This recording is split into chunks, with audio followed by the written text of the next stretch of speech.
Alright, I've tried to record this video like 3 times now, but I keep going on tangents, so I'm gonna try and keep this video really short. So basically, I've been a UX designer for 3 years now, and it is the best decision I have ever made. I am so happy at the company I work for, I'm so happy in the role that I'm in, the team that I'm on, the people that I serve. Like, I am so stoked, and if you're on the fence about UX design but you have a real passion for it, like, just go for it. Just go for it.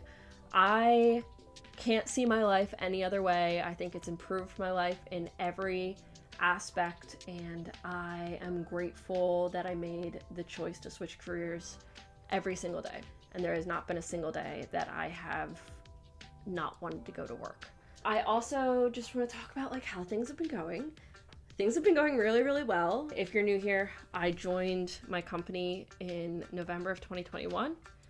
And by March of 2023, I was promoted.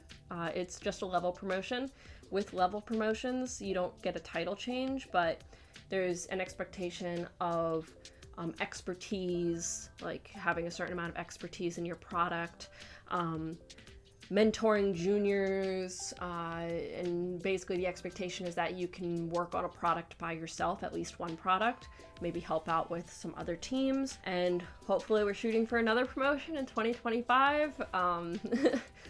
I'm taking steps and soliciting feedback to try and get to that place. Obviously, as you move up in a company, it gets harder and harder to get promoted.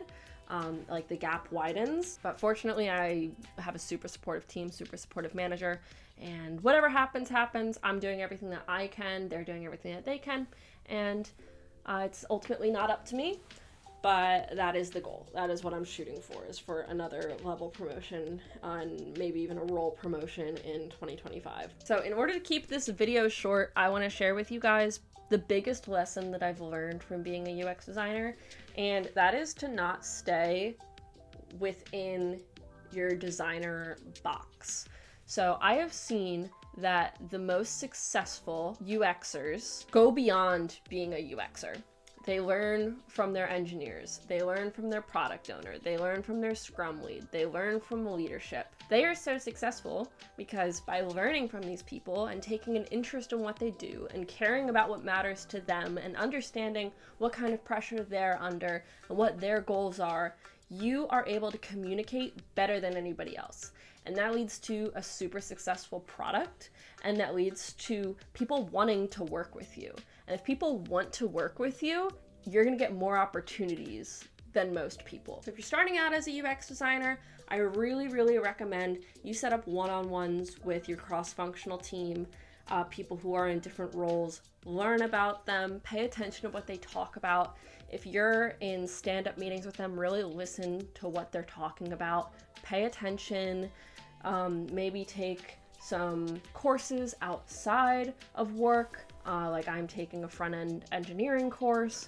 I've also gotten certifications in like Scrum stuff for product owners and Scrum leads to learn about them. And by doing that kind of stuff, you really open yourself up to opportunities. People talk about being like T-shaped, so you have like general knowledge, and that's your general knowledge. And then you've got your own discipline that you're an expert in. That would probably be my biggest piece of advice, is go beyond the designer role.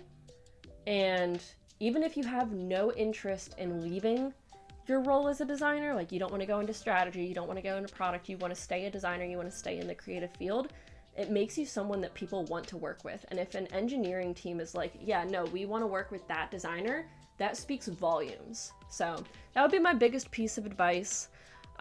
If you're still on your job search, I'm wishing you all the best. I will be coming out with videos soon talking about tips, about things like case studies, your resume, how to become a designer in 2025. So keep your eye out for that. If you guys have any questions about what my career as a UX designer has been like, I'm more than happy to answer those questions. So please leave them in the comments.